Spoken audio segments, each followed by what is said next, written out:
호세아서를 계속하고 있는데요.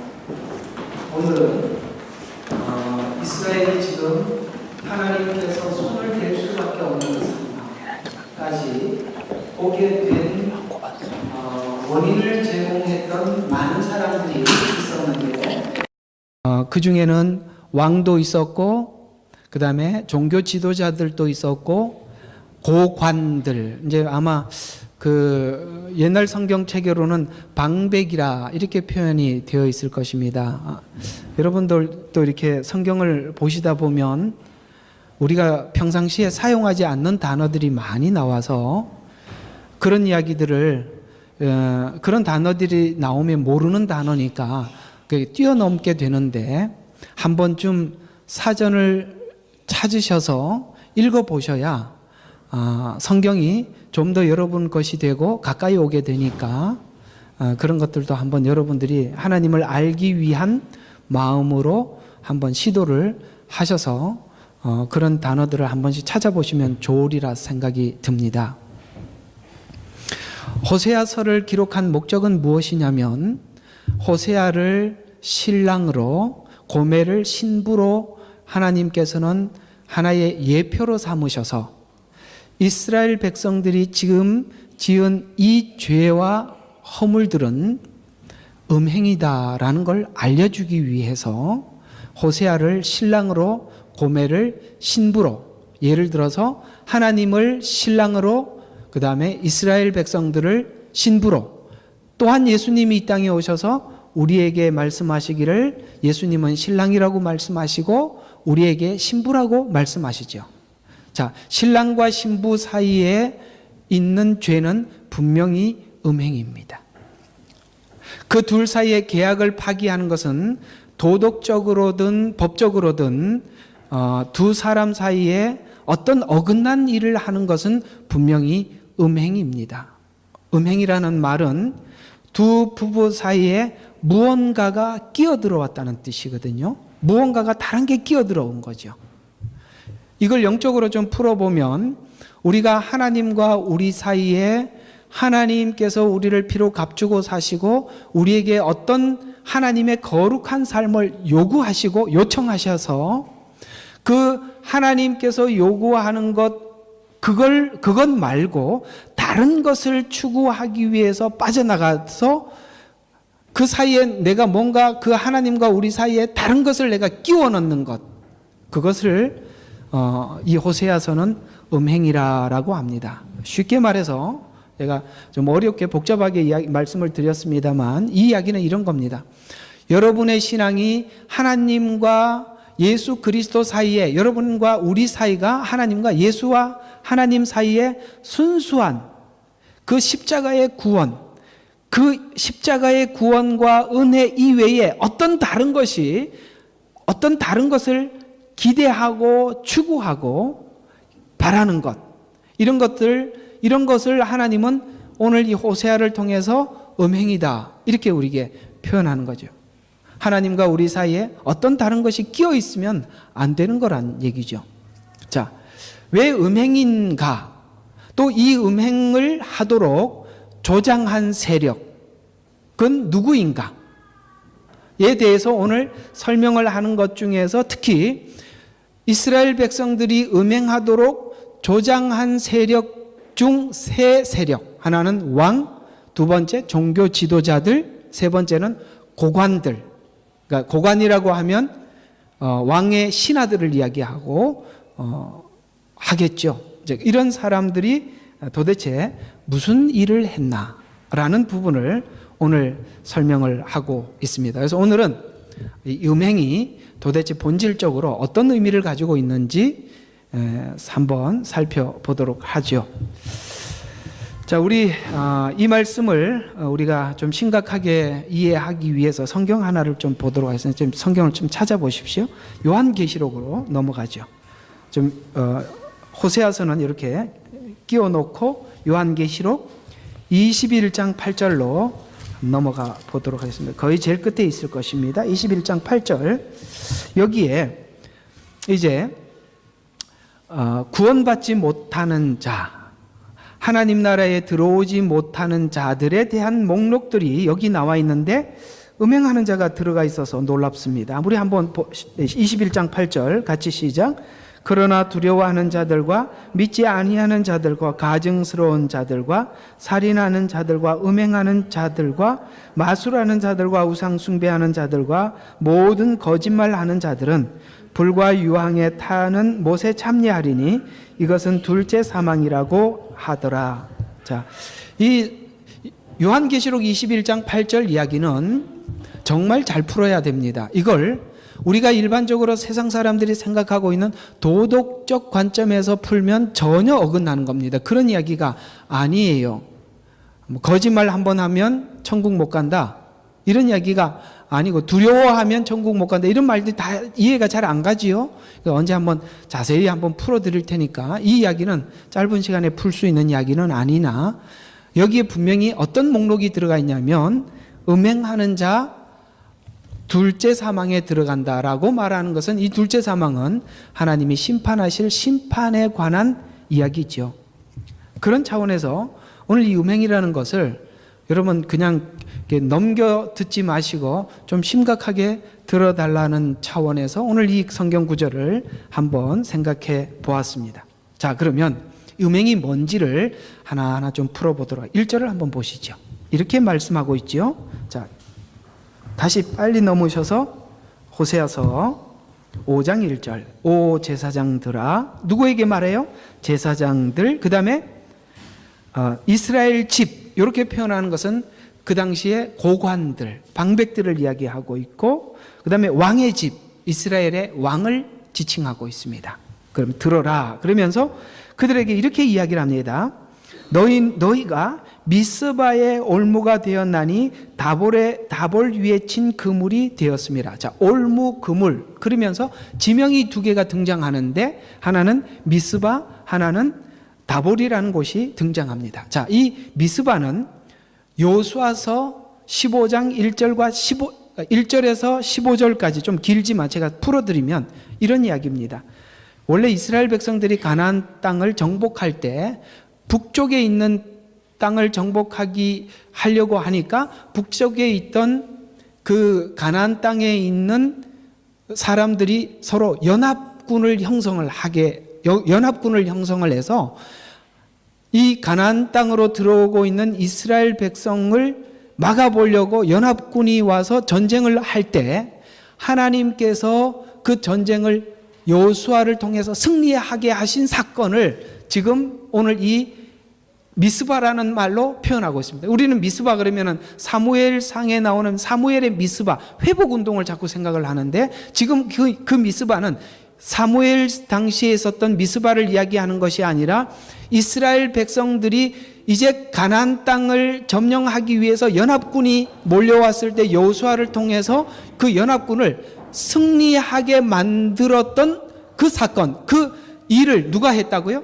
하나님이 하셨단 말이죠. 이 말의 뜻은 무엇이냐면, 이 가나안 땅을 얻게 된 것은 원래 이스라엘 백성들이 연합군과 전쟁을 해서 이길 만한 기량이 없었습니다. 그럼에도 불구하고 하나님께서 이 땅을 승리케 하시고 이 땅을 여호수아에게 주겠다고 약속하신 대로 이 전쟁을 이기게 해서 이 땅을 주었다니까. 그래서 미스바라는 말이 등장하는 것은 단순히 한 지명을 이야기하는 것이 아니라 그 가나안 땅을 주시기 위해서 하나님께서 전쟁을 승리하게 하셨던 사건을 지금 하나님은 그 증거로 내모는 거죠. 또 하나는 다볼에 친 그물이라는 말은, 이거는 여호수아서가 아니라 사사기에 등장하는 이 다볼인데요. 이것도 다볼의 이야기는 사사기 4장과 5장에 보면 이런 이야기가 나옵니다. 여기도 여전히 하솔 왕 야빈이 등장하는데, 자, 제가 여기 보니까 여기도 그 미스바 전쟁에서도 하솔이라는 나라의 야빈이라는 왕이 그 연합군의 총 지휘자가였거든요. 근데 사사기에도 하솔 왕 야빈이 등장해요. 이거는 동명이인이 아니라 하솔이라는 곳의 나라의 야빈이라는 이름이 옛날에 맹위를 떨쳤던 어떤 왕족들의 이름을 계속 쓰지 않습니까? 이해가 가요? 성경에도 보면, 신약에 보면 유다라는 이름이 여러 개 나옵니다. 이런 것들은 우리도 보면 좀 괜찮은 이름들을 여러 사람들이 쓰잖아요. 그런 것처럼 동명이인이 아니라 또 다른 어떤 그 야빈이에요. 자, 그때 드보라를 하나님께서 이스라엘 백성들이 죄를 범하고 그 다음에 하나님께서 심판하실 때 드보라를 통해서 하나님께서 이스라엘의 그 고통을 면해 주셨던 사건이에요. 무슨 뜻이냐면 이 미스바라는 말과 다볼이라는 언어가 등장하는 것은, 미스바는 뭘 증거하기 위해서 그러냐면 가나안 땅을 준 이가 하나님 아니냐, 준 땅을 지키지 못할 때에도, 그 준 땅을 지키지 못할 때에도 하나님은 기드온을 세우셔서 그 땅에 너희들을 괴롭히는 사람들을 몰아내고 지켜준 자가 내가 아니냐라고 하나님은 지금 너희들의 주인이 나다라고 이렇게 표현하고 있는 거죠. 여기까지 이해가 가시죠? 이걸 그는 여러분들은 과거에 있었던 사건으로만 듣지 마시고 빨리빨리 어떤 생각으로 바꾸셔야 되냐면, 여러분과 저를 구원하시고 생명을 주시고 우리에게 하나님을 아버지라고 부르게 하시고 우리에게 영원한 생명을 주신 이가 내가 아니냐라고 이야기를 하는 거죠. 그렇다면 이스라엘의 주인은 당연히 하나님이시죠. 당연히 하나님. 우리의 주인은 당연히 하나님이신데, 자, 나의 주인은 하나님이라는 것을 믿는 것을 성경은 신앙이라고 표현하는 거예요.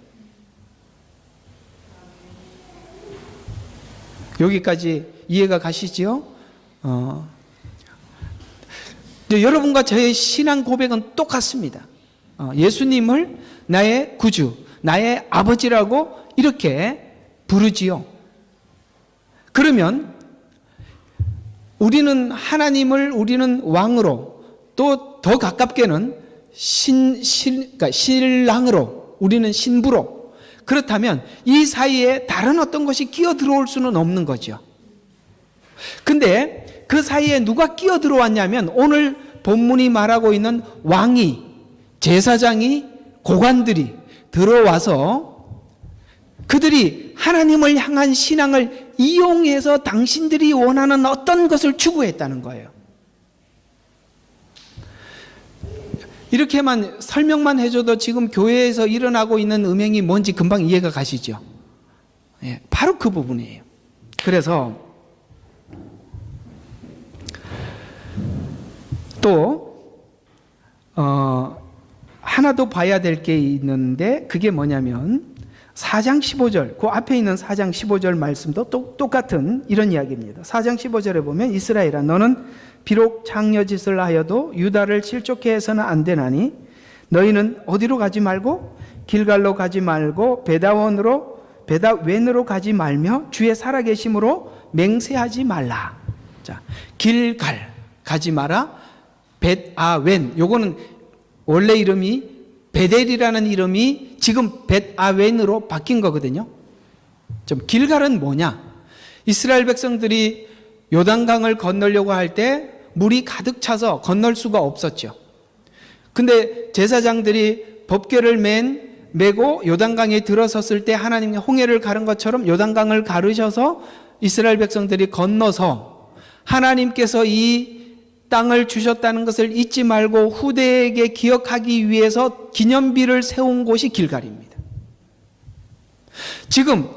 이건 지금 다 뭘 하나님이 이야기를 하고 있는 거냐면, 근거를 제시하고 있는, 이 지명 이름들은 전부 다 너희 주인이 나라는 근거를 제시하기 위해서 자꾸 이렇게 이야기를 하는 거예요. 베다웬, 이거 베델이라는 말인데, 베델이라는 말은 무엇이냐? 야곱이 에서를 속이고 축복을 받아내고 도망을 갈 때 그가 깊이 잠들었다가 일어나서 하나님을 만나고 이곳을 베델이라고 얘기했어요. 벳엘이라는 말은, 엘은 하나님이라는 말이고 벳이라는 말은 집이라는 뜻이에요. 그러면 풀이하면 하나님의 집이라는 거죠. 그러면 지금 야곱이 하나님께 약속을 받을 만한 짓을 한 게 아니고 도저히 약속을 받을 만한 짓을 하지도 않고 도망을 가고 있을 때 하나님이 그 약속을 하시고 그 약속대로 야곱을 이끌어 주셨단 말이죠. 이건 뭐냐면 약속을 받을 수 없는 우리들에게 약속하신 하나님, 나아가서 하나님께서 그 약속을 완성하고 이루신 증거, 그게 베델이라는 것이죠. 이 모든 지명들은, 이 호세아서에 나오는 모든 지명들은 구원에는 너의 근거가 없고 하나님께서 친히 하셨고, 그래서 하나님은 당연히 우리의 주인으로, 왕으로, 신랑으로 우리에게 권리를 주장하고 있는데, 이 사이에 누군가가 치고 들어올 수는 없다는 거죠. 이렇게 치고 들어왔는데 왕이, 제사장이, 방백들이 들어왔다라고 표현을 해서 친그물이라 이렇게 표현합니다. 그런데 그 그물에 누가 다 걸렸죠? 이스라엘 백성들이 다 걸려버렸죠.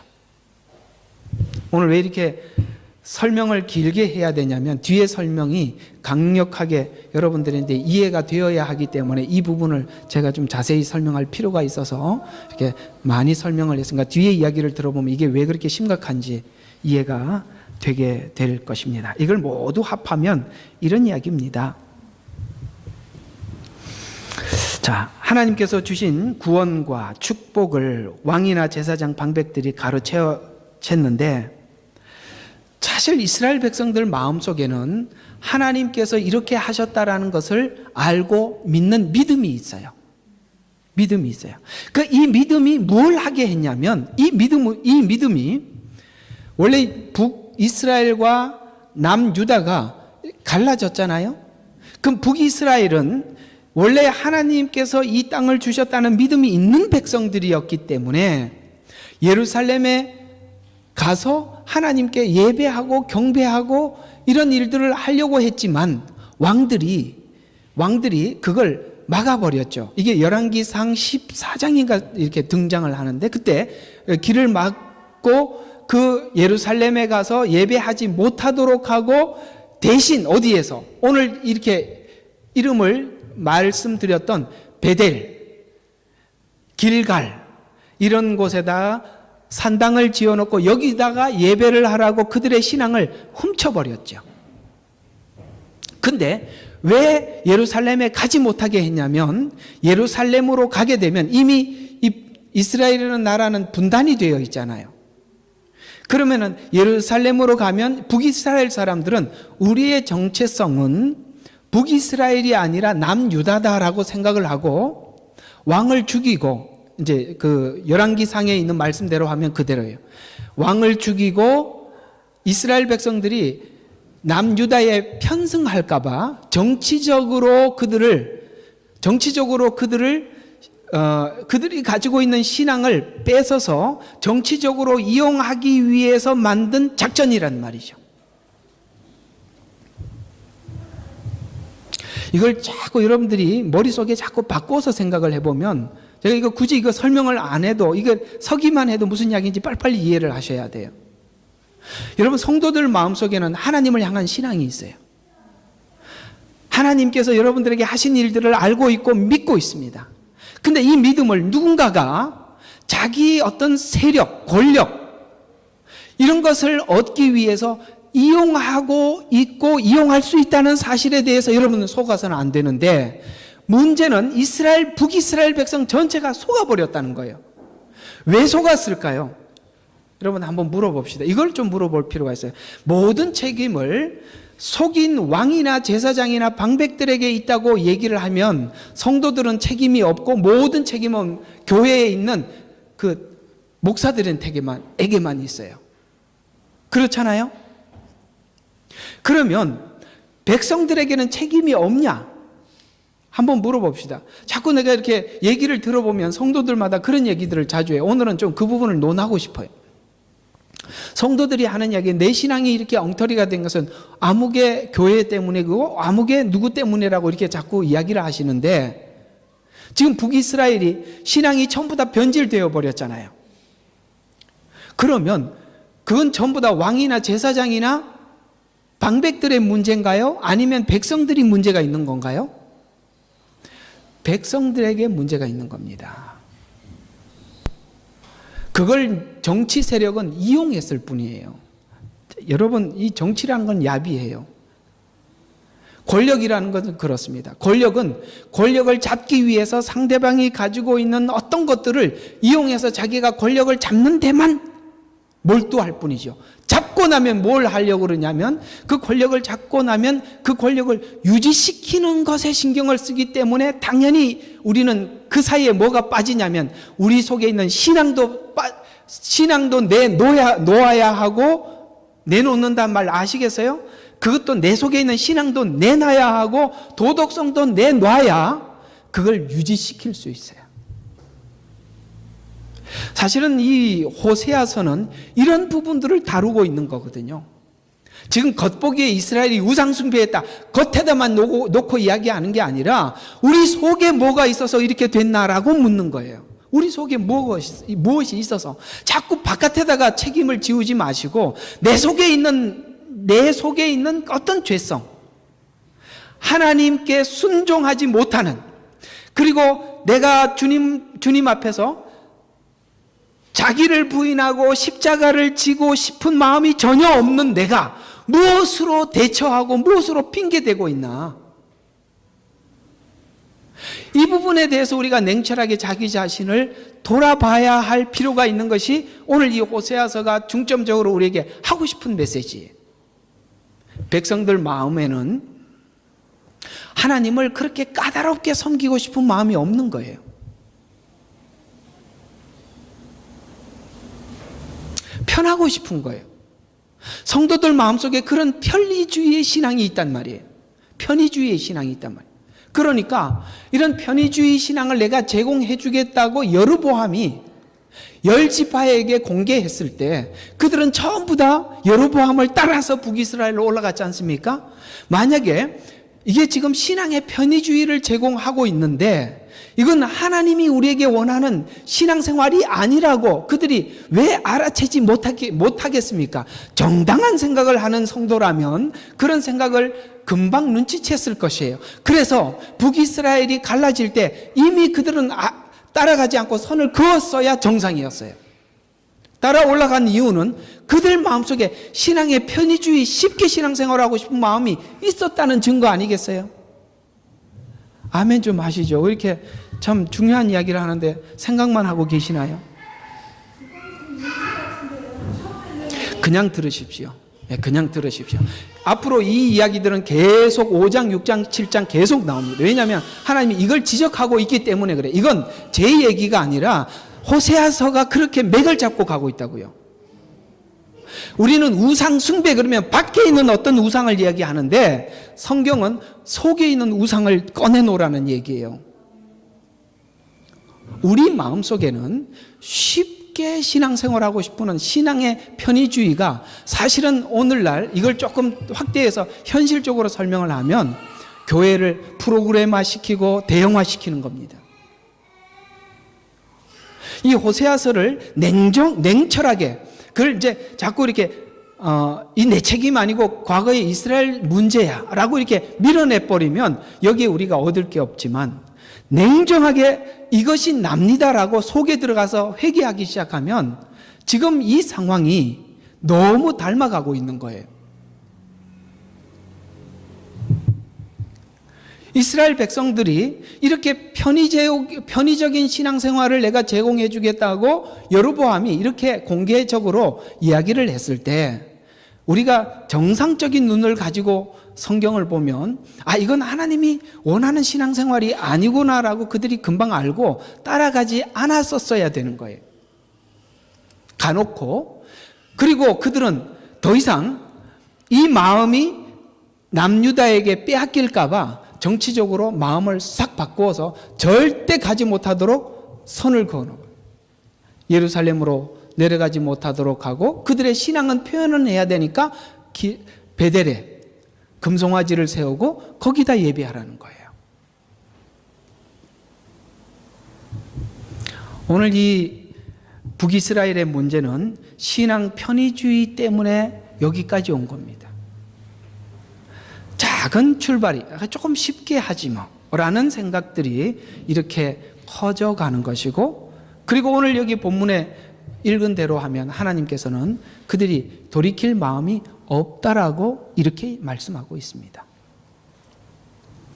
편하게 가다 보면 우리는 돌이킬 수 없을 만큼 편하게로 옮겨지는 거예요.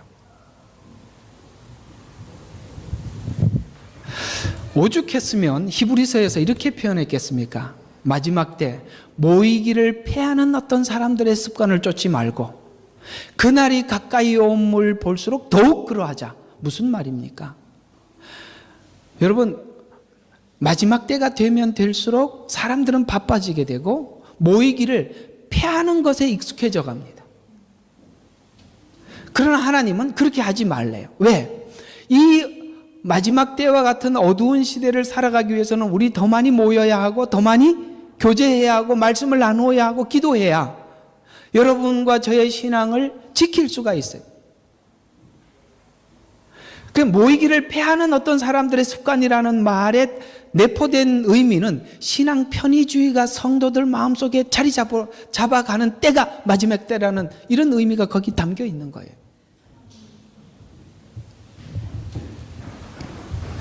그래서 종교적으로 하나님을 향한 마음, 신앙은 있는데 이런 왕들은 그 마음을 권력을 이용하는 데 뺏어버리고 또 그것을 통해서 자기의 이익을 채우는 데 급급한 거죠. 제가 이제 중국 이야기를 조금 해요. 저는 중국 선교사였으니까 중국 이야기를 좀 하면, 중국이 그 마오쩌둥 때 문화혁명을 시작을 하면서 모든 교회를 핍박을 하고 모든 교회 문을 닫았었습니다.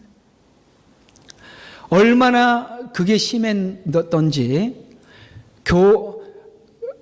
교회를 한 개라도 찾으면 네가 원하는 걸 주겠다라고 할 만큼 완전히 교회를 말살시켰다고 정부는 생각을 했습니다. 그러다가 기독교인들이 다 숨어버렸죠. 나중에 이제 등소평이가 등극을 하고 교회를 열어주고 인정해주기 시작했어요. 그때 문화혁명이 일어나기 직전의 상황보다 교회 문을 열었을 때 중국 교회는 100배가 부흥해 있었습니다. 교회는 없었어요. 그러나 그 없는 교회 사이에 복음은 아무도 모르게 퍼져나갔고 더 많은 성도들이 자랐습니다. 만약에 그 핍박기가 없었더라면 도리어 중국 교회는 침체했을 것입니다. 그러자 갑자기 교회가 생기자 사실 정부는 당황했습니다. 없는 줄 알았거든요. 당황했어요. 너무 놀라서 정부가 급하게 했던 정책이 3자 정책입니다. 자치, 자양, 자전. 스스로 전도하고 스스로 양육하고 스스로 교회를 세우고, 이 말은 외부, 곧 외국인들은 간섭하지 마라. 우리 스스로 국가에서 교회를 운영하겠다. 근데 이걸 보고 3자 신학이라고, 3자 교회라고 하고 3자 신학이라고 하는데, 그러니까 3자 교회를 하기 위해서는 3자 신학을 해야 되는데, 3자 신학이 뭐냐면, 이제 이게 지금 이 말을 하면 오늘 이 본문이 이해가 가요. 3자 신학이 뭐냐면, 여러분 우리가 지금 성경에서 배우고 있는 성령님, 그 다음에 예언, 재림, 이런 거는 3자 신학에 아예 없습니다. 이 성경을 전부 다 국가에 충성할 수 있는 내용으로 바꿔서 설명을 한 겁니다. 쉽게 말해서 국민들이 가지고 있는, 기독교인들이 가지고 있는 신앙을 정치적인 힘으로 바꿔놓겠다는 거예요. 지금 북이스라엘이 했던 행동과 똑같은 겁니다. 왕들이 그랬던 거예요. 백성들이 가지고 있는 신앙을, 백성들의 마음속에는 편의주의 신앙이 있어요. 그걸 내가 제공해 주겠다. 네가 예수 안 믿는 건 아니야. 이렇게 꼭 그렇게 믿어야 돼. 이렇게 믿어도 되잖아. 이렇게 해준 거거든요. 그게 세월이 지나면서 하나님께서는 도저히 넘어갈 수 없는 상태까지 온 거예요. 왕들은 바로 이런 일을 했다 이 말입니다. 저는 사실 목회를 하다 보면 목사로서 그런 유혹을 받지요. 교회를 좀 편하게 해주고 이해해주고 이렇게 하면 사람들이 이렇게 가겠어요? 다 모이지요. 그러나 그건 마지막 날 여러분들이 하나님 앞에 설 걸 생각하면 그 일은 할 수 없는 일이에요. 신앙은 여러분들을 마지막 날 하나님 앞에 세우는 겁니다. 그 세운다는 말, 심판대 앞에 세운다는 얘기가 아니에요. 여러분들을 하나님의 백성으로, 하나님의 자녀로 세우는 거예요. 이게 교회가 세워진 목적이고, 교회는 그렇게 복음을 전파하기 위해서 세운 곳이에요. 그러다 보면 좀 더 쉽게, 좀 더 편리하게 그런 쪽으로 우리가 한 발 한 발 양보하기 시작하면 복음이 전하고 싶어하는 그 원래 그 복음을 우리는 양보할 수밖에 없어요. 설교를 양보해야 하고 복음을 양보해야 해요. 오늘 북이스라엘 여로보암 혹은 그 뒤에 있는 모든 왕들이 범했던 죄악이죠. 또 제사장들은 어떻게 음행을 했는가? 6절을 한번 보면 제사장들의 음행에 대해서 이렇게 설명을 하고 있습니다. 나는 5장 6절 그들은 주를 찾아서 그들의 양떼와 그들의 소떼를 함께 가겠으나 그들이 그를 만나지 못하리니 주께서 그들로부터 물러나셨습니다. 무슨 말이냐? 지금 이스라엘 백성들에게 하나님 앞에 예배하러 갈 때 이스라엘 백성들은 소나 양을 하나님 앞에 드려서 희생제를 드리기 위해서 가지고 가지요. 그런데 제사장들은 지금 이스라엘 백성들에게 이렇게 우상의 집에 거짓된 곳에 와서 예배를 하라고 말을 했으면서도 뭘 하라 그러냐면 하나님 앞에 소 떼를 드리래요. 양 떼를 드리래요. 여러분, 떼를 드린다는 것은 하나님께 많이 드리라는 거예요. 제사장들은 뭐라고 거짓말을 하냐? 하나님 앞에 많이 해라. 그럼 많이 축복하신다. 더 많이 이렇게 계속 종용하는 거죠. 왕은 뭐예요? 자기 권세를 위해서 신앙을 이용하고 있고, 종교인들은 그들의 신앙을 이용해서 뭘 하고 있어요? 그들의 주머니를 털고 있다는 거죠. 이렇게 표현하면 빠르겠죠? 고관들은 어떻게 하고 있나요? 10절. 자기가 가지고 있는 권세를 이용해서 유다의 고관들은 경계를 옮기는 자들 같았으므로 뭐예요? 자기 권력으로 남의 것들을 빼앗는. 그러니까 경계를 옮긴다는 것은 이제 옛날 성경은 아마 지계석 이렇게 나올 거예요. 어떤 경계? 땅의 경계. 그러니까 자기 권리를 남용해서, 그러니까 이걸 보고 권리를 남용을 해서 남의 것을 착취하는, 그러니까 이런 일을 하더라. 이걸 하나님이 보실 때 한번 여러분들이 하나님 입장에서 백성들은 신앙의 편의주의, 좀 어떻게 편하게 하고 싶은데 편하게 해도 이게 신앙이야 라고 하니까 그게 그런 줄 알고 따르고 있고, 왕들은 그들의 신앙심을 권력에다가 이용하고 있고, 제사장들은 그들의 신앙심을, 종교심을 이용해서 자기 배를 불리고 있고, 고관들은 자기 권력으로 가난한 자들을 착취하고, 이게 무슨 이름으로 이루어지고 있냐면 신앙이라는 이름으로 이루어지고 있는 거예요. 여러분이 가지고 있는 이 순수한 신앙이 이렇게 이리와 같은 사람을 만나면 이렇게 난도질 당할 수 있다는 걸 아셔야 합니다. 또 북이스라엘은 이렇게 난도질 당했고, 하나님은 이걸 더 이상 볼 수가 없어서 지금 이스라엘을 멸해버리기라고 결정을 하고 호세아를 통해서 이 메시지를 전파하고 있는 거예요. 구약이라는 성경은, 사실 신약 성경은 이렇게 심각하지 않은데 구약에 들어가 보면 하나님이 얼마나 예민하시고 심각하시고 쉽게 우리의 죄에 대해서 그냥 넘어가지 않는 거룩을 더하시는 하나님인가 생각하게 만드는 거지요.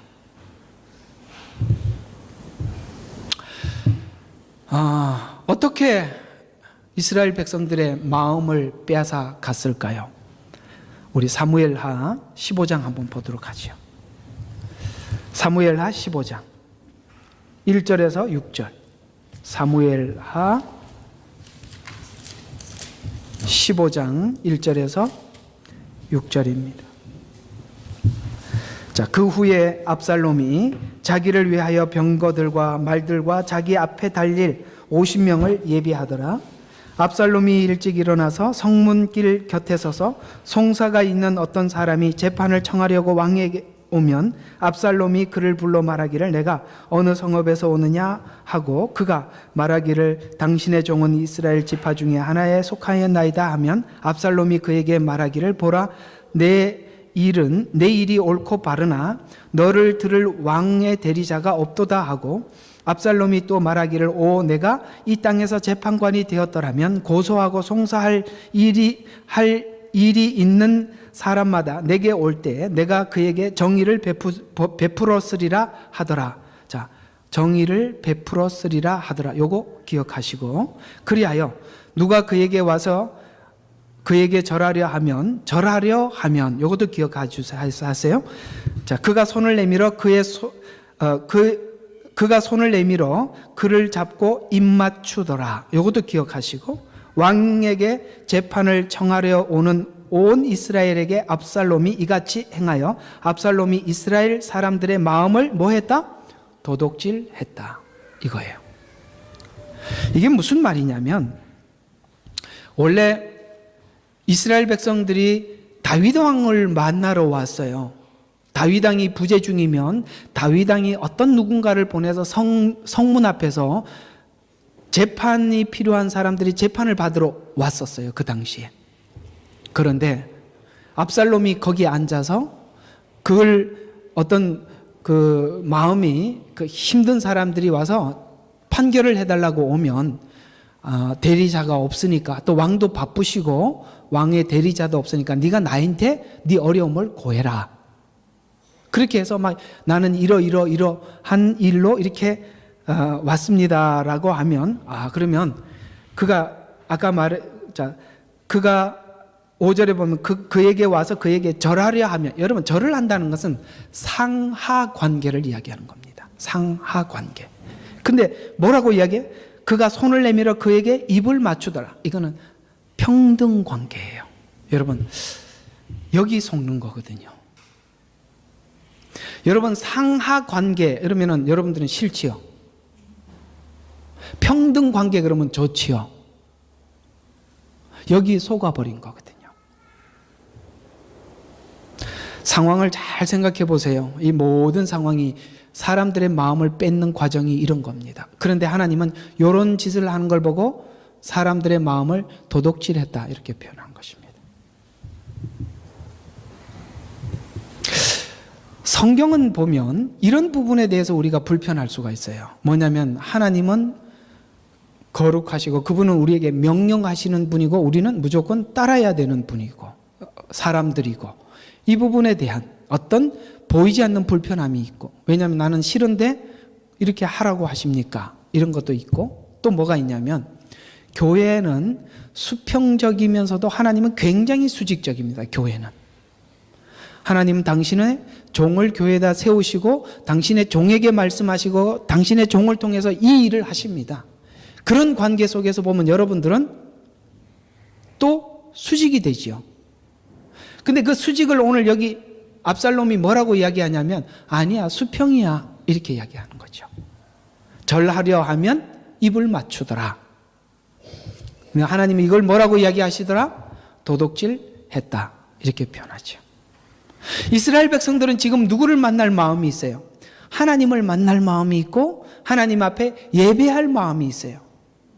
그러나 그들이 예루살렘에 가서 예배하지 못하고 베델이나 다른 곳에 단 지파의 산당을 지어놓고 거기다 예배하라고 이야기를 합니다. 지금 뭘 하고 있는 거죠?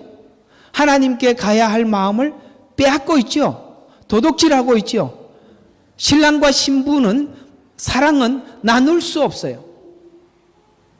여러분, 나는 이 사랑을, 이건 지금 부부관계 사랑을 이야기하는 거예요. 자식들 이야기가 아니에요. 자, 그러면 내 슬하에 자식이 5명이 있어요. 그러면은 부모들이 그 5에게 마음을 20%, 20%, 20% 이렇게 주나요? 아니면 각 자녀들마다 100씩 줍니까? 생각을 좀 하자니까요. 20씩 사랑은 나눌 수 없어요. 그래서 모두 다 줄 수밖에 없는 거예요. 부부 사이는 그렇습니다. 더더욱 그렇습니다. 그 사이에 누군가가 끼어들어올 수 없어요. 사랑은 나눌 수 없어요. 사랑은 하나뿐이고 한 방향으로 가는 것이죠.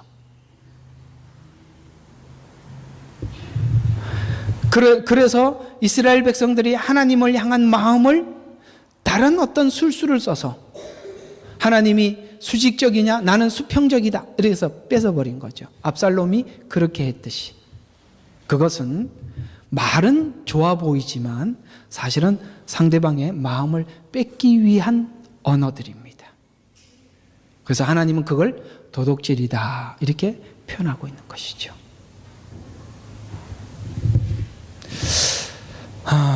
이 안타까운 마음들이 이런 거예요.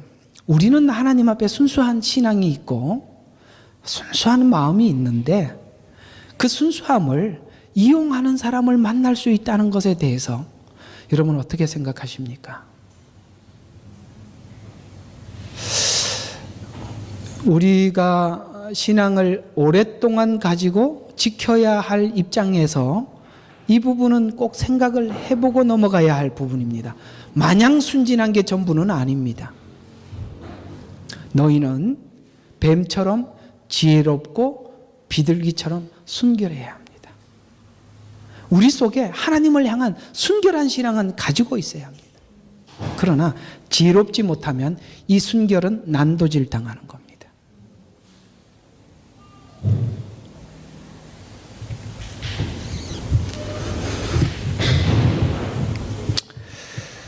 하나님은 우리의 남편으로서, 왕으로서 자격을 이렇게 주장하고 있습니다. 이건 찾지 마시고 제가 읽어드리겠습니다. 출애굽기 19장 3절과 6절에 보면 모세에게 너는 이같이 야곱의 집에 말하고 이스라엘 자손에게 고할지니라. 너는 내가 이집트에게 이렇게 하였으며 내가 어떻게 독수리 날개들로 너희를 실어 내게로 데려왔는지 보았느니라. 그러므로 이제 만일 너희가 참으로 내 음성에 복종하고 나의 언약을 지키면 너희는 모든 백성보다 나에게 독특한 보물이 되리니 이는 온 땅이 내 것임이라. 너희는 나에게 제사장들의 왕국이 되며 거룩한 민족이 되리라. 이것이 내가 이스라엘 자손에게 고할 말이래요. 이게 하나님께서 우리에게 고할 말이래. 하나는 뭐냐면 너희들은 내 음성에 복종할 때 너는 거룩한 백성이 된다는 거예요.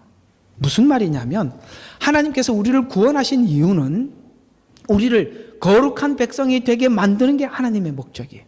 그리고 이 거룩함을 믿지 않는 사람들의 우리를 통해서 하나님이 이런 분이라고 좀 소개하고 싶은 거예요. 알려주고 싶은 거예요. 그런데 이 거룩은 어떻게 해야만 이 거룩한 삶을 살 수가 있냐면 하나님의 말씀에 순종하고 복종할 때만 거룩해진대요. 무슨 말이냐면 우리가 생각하고 있는 의견을 꺼내지 말라는 거예요. 그러면 우리가 하나님 앞에 이렇게 생각하죠. 우리는 무슨 짐승입니까? 라고 생각하겠지만 여러분 이렇게 생각해 봐요. 하나님이 우리를 지으시고 하나님이 우리를 만드셨잖아요. 우리가 어떻게 살아야 행복한 줄 하나님이 가장 잘 아세요. 무슨 뜻이냐면 우리는 우리 생각대로 사는 건 불행한 거예요. 하나님이 우리를 만들었기 때문에 넌 이렇게 살면서 살아야 가장 행복해. 어떻게 사는 거? 순종하며 살고 복종하면서 살고 내 말씀 따라 살아가는 게 가장 행복하단다. 하나님만이 아시는 거예요. 이게 첫째 아들과 둘째 아들 비유 아닙니까? 둘째 아들이 뭐라고 이야기합니까? 내게 돌아올 재산을 주십시오. 내가 내 맘대로, 내 권리, 내 주장대로, 내 생각대로 한번 살아볼게요. 먼 나라로 갔어요. 먼 나라로 갔다는 것은 아버지 통치권 밖으로 갔다는 거예요. 통치권 밖으로 갔기 때문에 내 맘대로 살 수 있는 거예요. 살아보니까 어때요? 다 탕진하지요. 여러분, 우리 생각대로 살아서 성공하고 완성한 게 뭐가 있습니까? 여러분, 인간이 행복한 건 묻지 말고, 내 얘기 꺼내놓지 말고 하나님이 하라는 대로 살아보세요. 여러분, 수고하고 무거운 짐진 자들아 다 내게로 오라. 내가 너희를 편히 쉬게 하리라. 내게 배우란 말이에요. 주님의 멍에를 매란 말이에요. 주님의 멍에가 뭐예요? 주의 말씀이에요. 하나님께서 우리에게 요구하는 그 말씀대로 사는 게 얼마나 행복한데요. 한번 그렇게 살아보십시오. 진짜 행복은 거기 있습니다. 그렇게 살 때 하나님의 거룩한 백성임을 사람들에게 증거하고 나타내는 거예요. 그래서 오늘 출애굽기 19장에 구원하신 하나님, 내가 너에게 하고 싶은 얘기가 그 말이라는 거예요. 나는 너를 통해서 거룩함을 나타내고 싶은데 그 거룩함은 순종에서만, 복종에서만 나타나는 거란다. 그렇게 살면 너는 거룩해져. 이게 하나님이 우리에게 하시는 중요한 메시지죠. 사실은 우리는 신앙이란 바로 이 부분에, 이 요구에 우리가 한 발짝도 양보하지 않는 것을, 그 양보하지 않기 위해서 자신을 지키는 것, 이게 신앙입니다. 그런데 그 사이에 다른 게 쑥 끼어 들어왔어요. 뭐가 들어왔죠?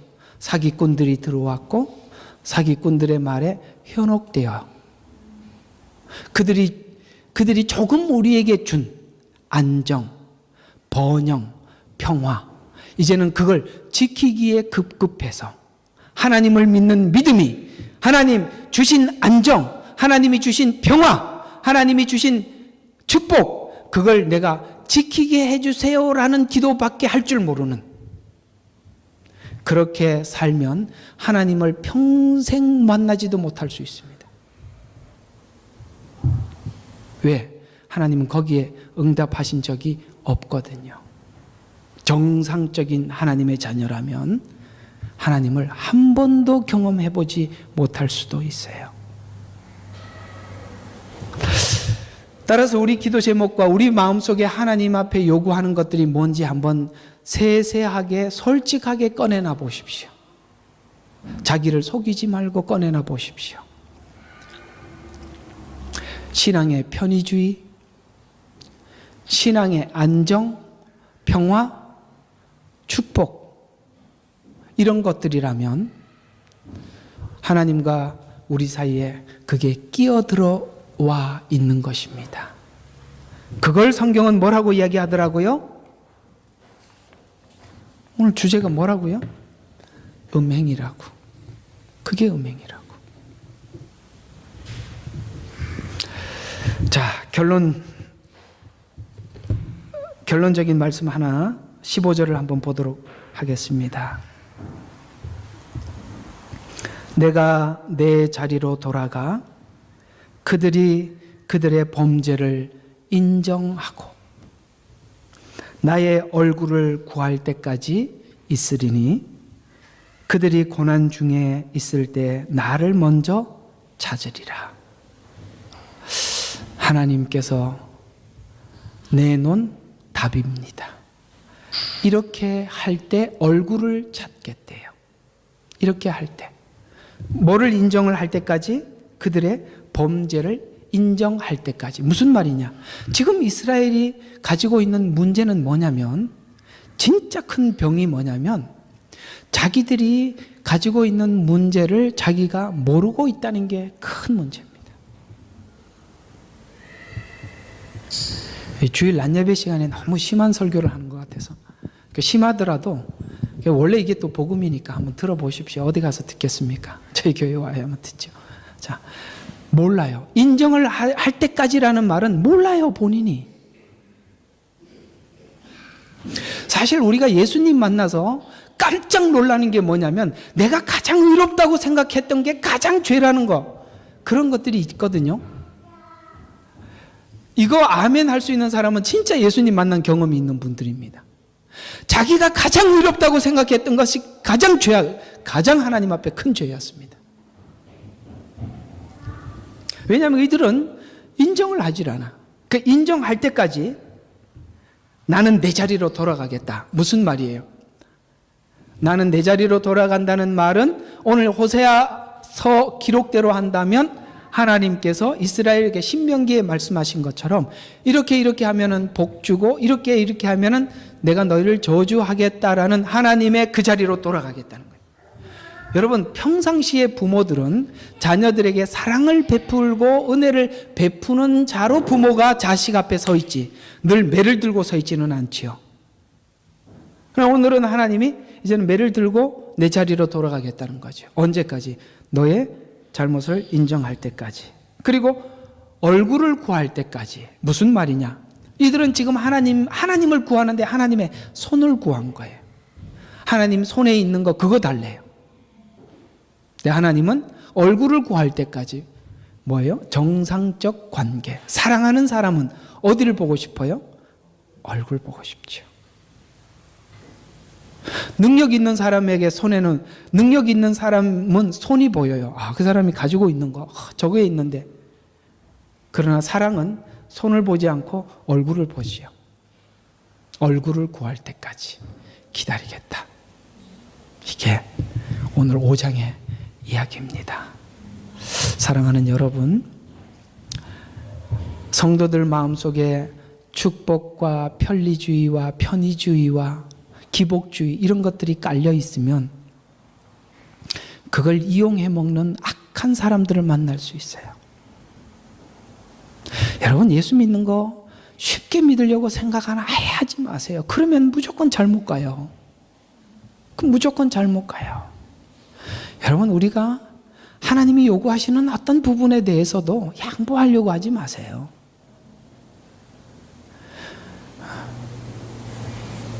오늘 이 말이 여러분의 가슴에 꼭 깊이 박혔으면 좋겠습니다. 기도하겠습니다.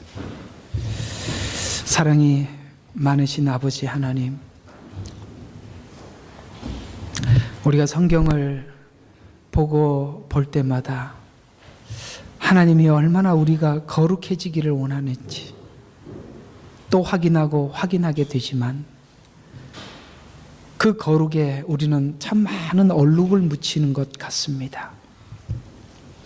아버지 하나님, 하나님이 가지고 계신 그 거룩한 목적에 우리도 동일한 목적을 가지고 하나님을 사랑하고 섬기고 따르게 해 주시옵소서.